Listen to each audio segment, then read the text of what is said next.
Hello everyone, एक बार फिर से मैं वैभव श्रीवास्तव आप सभी का स्वागत करता हूं आपके अपने यूट्यूब चैनल सक्सेस प्राइड पर। तो आज हम अगेन एक और वीडियो लेकर के आ रहे हैं जो हमारा प्रॉब्लम्स ऑन डाइस का सेकंड पार्ट होगा। ऑलरेडी फर्स्ट पार्ट इसी यूट्यूब चैनल पर अपलोड कर दिया गया है। जिन्होंने वो नहीं देखा है वो डिस्क्रिप्शन में जा कर के फर्स्ट पार्ट की लिंक वहाँ दी गई है, आप उस प्रॉब्लम्स को उस वीडियो को देख सकते हैं, देन इस वीडियो को भी कंटिन्यू कर सकते हैं। तो आज हम डाइस के प्रॉब्लम के सेकंड पार्ट पे आए हैं और ध्यान रखिएगा प्लीज़ जो मैं क्वेश्चंस पूछ रहा हूँ उनके कमेंट बॉक्स में रिप्लाई ज़रूर दीजिएगा, जिससे मुझे पता चलेगा कि आपको चीज़ें समझ में आ रही हैं या नहीं आ रही हैं। ठीक है, तो जैसा कि आपको पता है मेरा नाम वैभव श्रीवास्तव है और मैं आपका एजुकेटर हूं। तो लास्ट वीडियो में मैंने एक क्वेश्चंस दिया था जिसका काफ़ी लोगों ने आंसर्स दिया हुआ है, और जिन्होंने नहीं दिया है या नहीं देखा है पूरा वीडियो तो वो एक बार देख लें। फिर उसके बाद मैं यहाँ बता देता हूँ आंसर। इसमें बोला गया था कि find out the opposite faces. जो भी यहाँ पर डाइस हैं, 3 डाइस हैं, इसमें अपोजिट फेसेस क्या होंगे। तो first number, second number, third number के अपोजिट फेसेस अगर हम निकाल लेते तो हमें बाकी नंबर्स के अपोजिट मिल जाएंगे। तो टोटल यहाँ पर कितने नंबर हैं? 1 2 3 4 5 एंड 6। तो देखिए फर्स्ट वाले को हम पकड़ लेते हैं। तो फर्स्ट वाले को जैसे ही मैंने पकड़ा तो फर्स्ट वाले को पकड़ने पे यहाँ पर मैंने देखा कि फर्स्ट के साइड में 2 और 3 हैं, तो 2 और 3 कैंसिल आउट। फर्स्ट के साइड में क्या है? 4 और 6 हैं, तो 4 और 6 कैंसिल आउट। अब बचा क्या? 5 नंबर। तो हम क्या बोलेंगे? फर्स्ट का जो अपोजिट फेस होगा वो कितना होगा? 5 नंबर हो जाएगा। ठीक है, अगेन सेकंड नंबर को पकड़ लीजिएगा। अगर हम सेकंड नंबर को पकड़ते हैं तो सेकंड नंबर यहाँ पर है और सेकंड नंबर यहाँ पर है, तो फर्स्ट डाइस को और थर्ड डाइस को देखिएगा। तो सेकंड में 4 और 5 रहेगा, तो 4 और 5 को कैंसिल आउट कर दीजिएगा। अगर आपने सेकंड को पकड़ा हुआ है तो 4 और 5 को कैंसिल आउट कीजिएगा। फिर अगर हम यहाँ पर आते हैं तो 2 के साइड में 1 एंड 3 है, तो 1 एंड 3 को कैंसिल आउट किया। अब क्या बचा? 2 के साइड में 6 बचा, तो यहाँ पर कितना आ जाएगा? ये 6 आ जाएगा। जबकि अब जो नंबर बचा हुआ है वो बचा हुआ है 4, तो 3 के अपोजिट कौन सा फेस आ जाएगा? 4 नंबर। तो हमारा करेक्ट आंसर यहाँ पर इस तरीके से हो जाएगा। ठीक है, अब हम आगे चलते हैं एक नए पैटर्न की तरफ। आज नया पैटर्न पढ़ते हैं। नया पैटर्न क्या है? ये है पैटर्न नंबर 2। अब ये पैटर्न नंबर 2 क्या बोलता है? पैटर्न नंबर 2 आपका बोल रहा है कि भाई यहाँ पर एक क्वेश्चन है, इसको हम समझते हैं। वो क्या कह रहा है? वो बोल रहा है 4 यूजुअल डाइसेस, 4 यूजुअल डाइस हैं, उनको रोल किया जाता है ग्राउंड पर, और some of the numbers which are showing on the top. देखिएगा ये टॉप सरफेस है और ये क्या है? हमारा बॉटम सरफेस है। ये हमारा बॉटम सरफेस है, ठीक है, जो हमें दिखाई नहीं दे रहा है। तो टॉप सरफेस पे जो भी नंबर्स दिखाई दे रहे हैं उनका समीशन कितना है? 15 है। तो 6 + 4 + 2 + 3 इज इक्वल टू कितना हो जाता है? 15 हो जाता है। तो ये तो 15 आ गया। अब वो हमसे क्या पूछ रहा है? What will be the sum of numbers that are touching the ground. मतलब जो बॉटम में जो नंबर्स हैं, यहाँ पर जो नंबर्स हैं, इन नंबर्स का समीशंस क्या आने वाला है, हमसे ये क्वेश्चन किया जा रहा है। तो ध्यान रखिएगा यहाँ पर कि एक वर्ड दिया गया है यूजुअल डाइस। इस यूजुअल डाइस का मतलब क्या है, हमें ये समझना है। यूजुअल डाइस, ठीक है, तो यूजुअल डाइस वो डाइस होता है जो हम जनरली प्ले करते समय, जो हम खेल के दौरान यूज कर रहे होते हैं। अब इस यूजुअल डाइस की एक प्रॉपर्टीज होती है। वो प्रॉपर्टी क्या है? यूजुअल डाइस की एक प्रॉपर्टी होती है। वो प्रॉपर्टी क्या है? इसकी प्रॉपर्टी क्या है? Sum of opposite faces number, opposite faces numbers is equal to 7। मतलब यदि मैं इस तरीके से कोई डाइस रख रहा हूं, ये कोई भी डाइस रख रहा हूं, ये कोई भी डाइस रखा, अगर इसके टॉप पे 4 है और अगर ये एक यूजुअल डाइस है, तो यूजुअल डाइस में देखिएगा 4 पे जो है टॉप पे है 4, तो बॉटम में जो भी नंबर होगा वो मान लीजिए x है। ठीक है, तो 4 + x हमेशा कितना आना चाहिए? 7 आना चाहिए। और x की वैल्यू यहां से निकल के आएगी, कितना आ जाएगी? 3 आ जाएगी। मतलब इन दोनों का समेशन हमेशा कितना होना चाहिए? 7। तो जो आप जब लूडो खेल रहे होते हैं या सांप सीढ़ी खेल रहे होते हैं तो आप देखना उसमें जो आप डाइस यूज करते हैं वो यूजुअल डाइस होता है और उसके अपोजिट फेसेस का नंबर हमेशा 7 रहेगा। तो अब देखिएगा इस क्वेश्चन को बड़े आसानी से सॉल्व किया जा सकता है। क्या बोल रहा है यहाँ पे क्वेश्चंस बोल रहा है कि भैया यूजुअल डाइस है, ऊपर का समीशन हमें पता है 15, तो जो ग्राउंड के पॉइंट है इनका समीशन कितना होगा। अब बताइए यहाँ पर यूजुअल डाइस है, टॉप में 6 है, बॉटम में कितना जाएगा? 1। टॉप में 4 है, बॉटम में कितना जाएगा? 3। टॉप में 2 है, बॉटम में कितना आ जाएगा? 5। टॉप में 3 है, बॉटम में कितना आ जाएगा 4। इन सभी का समेशन कीजिएगा, 1 + 3 4 5 9, 4 और 5 9, 9 और 4 13। तो ये आपका समेशंस यहाँ पर निकल के आ गया 1 + 3 + 5 + 4 = 13। तो इस तरीके से हमारा एक और पैटर्न कंप्लीट होता है जिसमें आपको बोला जाएगा क्वेश्चंस में यूजुअल डाइस है और यूजुअल डाइस में इस तरह। अब इसी क्वेश्चंस को थोड़ा सा और चेंज करते हैं। क्या चेंज करते हैं? वो कहेगा कि 4 डाइसेस को ग्राउंड पर फेंका गया है। 4 डाइसेस हैं जो कि ग्राउंड पर फेंके गए हैं, ठीक है। उसने बोल दिया जो टॉप में नंबर्स हैं वो 15 है। टॉप में जो नंबर है वो 15 है। अगर टॉप में जो नंबर है वो 15 है और मान लीजिए यहां पर आपको 3 नंबर दे दिया गया है, 3 नंबर दिए गए हैं। कौन कौन से 3 नंबर दे दिए गए हैं? एक नंबर ये दे दिया गया है, एक नंबर ये दे दिया, ये दे, लेकिन ये आपको ये 3 जो है वो आपको नहीं दिया गया है। तो आपसे पूछेगा बताइए 4th डाइस पे कितना नंबर होना चाहिए?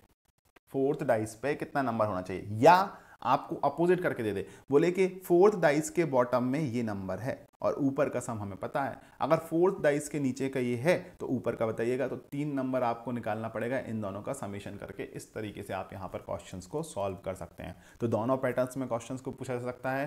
पहला पैटर्न जो आपके सामने लिखा है, दूसरा कि समेशन बोल देगा इतना है और फिर पूछ लेगा, नीचे वाले डाइसेस के नंबर दे देगा और पूछेगा ऊपर वाले का कोई एक टर्म मिसिंग है या 2 टर्म मिसिंग है तो बताइए कितना वहां पर वैल्यू आने वाली है। तो इस तरीके से एक और पैटर्न आपका कंप्लीट होता है, ठीक है। नेक्स्ट, अब डाइस में ही हम तीसरा और पैटर्न कंप्लीट कर लेते हैं, पैटर्न नंबर 3। अगर हम पैटर्न नंबर 3 की बात करते हैं तो पैटर्न नंबर 3 में जो हमारा आता है वो folding and unfolding of dice आता है। फोल्डिंग एंड अनफोल्डिंग के प्रॉब्लम होते हैं। फोल्डिंग एंड अनफोल्डिंग के प्रॉब्लम से मतलब क्या है आपका? मतलब डाइस को कुछ इस तरीके से, लाइक एक क्वेश्चन में आपको बताता हूं। मान लीजिए यहां पर एक डाइस है जो इस तरीके से फैला हुआ है, ठीक है, 1 2 3 4, ठीक है। मान लीजिए यहां पर ये डाइस है, ये है और ये डाइस है। अब इस डाइस में आपको यहां पर नंबर लिख दिए हैं। मान लीजिए 1 नंबर लिखा है, 2 नंबर लिखा है, यहाँ पर कितना नंबर लिखा है? ये 3 नंबर लिखा है, यहाँ पर A नंबर लिखा है, यहाँ पर B नंबर लिखा है, यहाँ पर C। तो आपसे क्वेश्चन पूछ सकता है, क्वेश्चन 2 तरीके से। पहला, व्हाट इज अपोजिट ऑफ 3? 3 का अपोजिट क्या है? या ऑब्जेक्टिव बना के दे देगा ABCD और सभी पेयर के अपोजिट, एक पेयर का, 2 पेयर का, 3 पेयर का, यहां पर 1 पेयर का, 2 पेयर का, 3 पेयर का। इस तरीके से यहां पर पेयर्स बनाकर दे देगा, पूछेगा कौन सा पेयर सही है। तो देखिएगा इस डाइस को फोल्ड करना है आपको, अपोजिट निकालना है, फोल्ड करना है। सिंपली फोल्ड कीजिएगा, ठीक है। मान लीजिए ये है, एक डाइस है आपका, ये डाइस बना हुआ है, ठीक है। अगर ये इस तरीके का डाइस बना हुआ है, समझिएगा बात को क्या है, जिसके अपोजिट निकालने को बोला है हम उस पॉइंट को बॉटम में रख देंगे। उस पॉइंट को बॉटम में रखा। अगर हमें 3 के अपोजिट निकालने बोला है, 3 बॉटम में आ जाएगा। ये 3 बॉटम में आ गया। अगर ये 3 बॉटम में आ गया तो समझिएगा 2, अब इसको फोल्ड कीजिएगा ऊपर साइड में, तो 2 साइड में आएगा और उसके साइड में क्या आएगा? A। दोनों साइड से 3 पैक हो गया, तो यहां पर तो 2 आ जाएगा और यहां पर कितना आ जाएगा? A आ जाएगा। तो हमें एक चीज तो पता चल जाती है यहां पर कि 2 के अपोजिट में क्या आएगा? A आ जाएगा। 2 के अपोजिट में A आ जाएगा, ठीक है। अब आगे बढ़ते हैं, ठीक है। नीचे वाले साइड पे 3 है, तो अगर हम बात करें 2 और ये 2 के साथ 1 वर्टिकल जाने की कोशिश करें, थोड़ा सा इमेजिन करना, तो 1 फिर से 3 के ऊपर, बॉक्स जब बंद होगा तो 1 इसके ऊपर आ जाएगा, तो 1 ऊपर टॉप में आ गया। तो 3 के अपोजिट क्या आ गया है? 1। जबकि B और C जो होंगे वो आपस में एक दूसरे को सामने फेस कर रहे होंगे, तो B और C आपस में फेस कर रहे होंगे। तो यहां पर थोड़ा इमेजिनेशन करना है। इस तरीके के क्वेश्चंस, फोल्डिंग अनफोल्डिंग के क्वेश्चंस भी आपसे पूछ सकता है कि किस तरीके से फोल्ड हो सकता है, या एक डाइस को बना देगा और बोलेगा किस तरीके से। अगर ये डाइस बना दिया और इसके फेसेस को आपने शो कर दिया कि 1 टॉप में है, ठीक है, और 3 बॉटम में है, B and C side faces हैं और A और 2B साइड फेसेस हैं, तो बताइएगा डाइस किस तरीके से ओपन हो सकता है। एक ये पैटर्न दे दिया, दूसरा पैटर्न आपको कुछ और दे दिया यहाँ पर कि किस तरीके से डाइस ओपन हो रहा है, ठीक है। तो किसी भी तरीके से आपसे इस क्वेश्चंस को पूछा जा सकता है। यहां पर इस तरीके का पैटर्न दे दिया तो किसी भी तरीके से आपको क्वेश्चन फोल्डिंग एंड अनफोल्डिंग में पूछा जाता है। चलिए इसका एक और क्वेश्चंस देख लेते हैं हम थोड़ा सा पहले, फिर आगे की बात करते हैं। सपोज जल्दी से मुझे आंसर दे देना कि यहां पर क्या होगा, ठीक है, फिर मैं इसका आंसर दे दूंगा और एक क्वेश्चन आपको असाइनमेंट में दे देते हैं, जिससे आप मुझे पता चल जाएगा कि आपको चीजें समझ आई हैं या नहीं आई हैं, ठीक है। तो अगर मैं बात करता हूँ यहाँ पर 1 2a और यहाँ पर मान लीजिए PQH, तो मैं आपसे पूछता हूँ 1 के अपोजिट क्या होगा। 1 के अपोजिट क्या होगा? अगर मुझे 1 के अपोजिट पूछना है तो अगर मैं 1 को इसी पोजीशन पे रखता हूँ तो फोल्ड करना थोड़ा सा टिपिकल हो जाएगा, तो इसलिए क्या करेंगे, ए को यहीं पे प्लेस कर दीजिएगा। अब हम ए को यहीं पे प्लेस कर देते हैं, ए को बॉटम में प्लेस कर देते हैं। जब हम ए को बॉटम में प्लेस कर रहे हैं, ध्यान दीजिएगा, थोड़ा सा इमेजिनेशन कीजिएगा, ठीक है। ए को बॉटम में प्लेस किया, ए बॉटम में प्लेस हो चुका है। अब ए के अगर हम बात करें तो 2 उसके ऊपर साइड से फोल्ड होगा और उसके ऊपर क्या आएगा, 1 आ जाएगा। ऊपर फोल्ड होगा तो फिर से फोल्ड, अगर 2 को हम करें, एक बार फोल्ड करें और फिर 2 से 1 को फोल्ड करें तो एक बार फोल्ड करें, ए के जस्ट ऊपर आ जाएगा। थोड़ा सा इमेजिन कीजिएगा, तो 2 यहां पीछे साइड में आ गया मान लीजिए, लेकिन 1 कहां आ गया है, 1 इसके टॉप में आ गया है। 1 टॉप में, 1 कहां आया, टॉप। तो 1 का अपोजिट क्या हो जाएगा, ए हो जाएगा। लेकिन हमें पेयर्स निकालना है तो क्या होगा, पी पी पी जो है वो यहां साइड से ए के साइड में आएगा, तो पी इस वाले पोर्शन पे आ गया, पी इस वाले पोर्शन पे आ गया। क्यू कहां आया, क्यू फिर से फोल्ड होगा इस तरीके से पी के साइड में, तो पी के साइड में फोल्ड होकर के क्यू यहां पर आया और इस वाले फेसेस पे क्या आ जाएगा, एच आ जाएगा। तो ध्यान रखिएगा, 2 के अपोजिट क्या आ जाएगा, क्यू आ जाएगा। 2 के अपोजिट क्यू आ जाएगा और उसके बाद हम बात करेंगे तीसरा फेस क्या बचा है, पी के अपोजिट एच आ जाएगा। तो इस तरीके से हमारा क्वेश्चन यहाँ पर फ्रेम हो रहा है। आई थिंक आपको चीज़ें समझ में आ जाएंगी। तो एक क्वेश्चन मैं आपको देता हूं, आप इसका आंसर कमेंट बॉक्स में देखिएगा, आंसर जरूर दीजिएगा जिससे मुझे समझ में आ जाए कि आपको चीज़ें समझ में आ रही हैं या नहीं। भले ही गलत हो कोई दिक्कत नहीं है, हमें सीखना है। अगर गलत होगा तो मैं कुछ और क्वेश्चंस प्रैक्टिस सेशंस लेकर के आऊँगा आपके लिए। तो हमें बस ये देखना है कि ये चीज़ें सही हो रही हैं या नहीं। तो यहाँ पर ये क्वेश्चंस मैं दे रहा हूँ, यहाँ बी है, यहाँ वाई है, यहाँ पर आर है, यहाँ पर G है, मान लीजिए O है और यहाँ पर W है।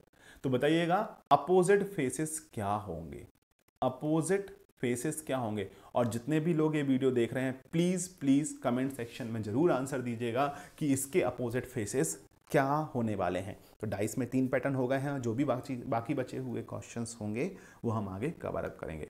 तो इस वीडियो को देखने के लिए आपका बहुत बहुत शुक्रिया।